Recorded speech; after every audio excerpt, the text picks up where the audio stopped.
Hey, what's up guys, welcome back to my YouTube channel. So guys, in this video I'm going to show you how to fix iOS 15.7 new update not showing on my iPhone. So here you can see this guys, that Apple just released iOS 15.7 tomorrow. So guys, iOS 15.7 is not showing on my iPhone. So guys, how can we install iOS 15 on any iPhone or iPad? So guys, let's get started this video without wasting any time. So guys, first of all, what you need to do, so guys, first of all, simply go to general, go to transfer or reset iPhone, and reset all settings, not erase all data, only reset your settings. So guys, after resetting your settings, go back and tap on general and tap on VPN and device management.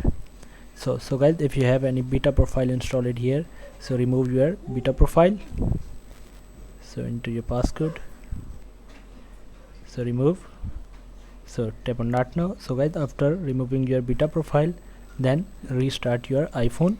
So guys, after restarting your iPhone, go to your settings and go to general and check the update, software update again. So here you see guys, the iOS 15.7 is showing now. So guys, we can simply install iOS 15.7 on our iPhone or iPad. So guys, I don't have storage on my iPhone, so I can't install. So you can simply install like this. So guys, thanks for watching this video. Please like, share and subscribe. Thank you guys, see you in the next video.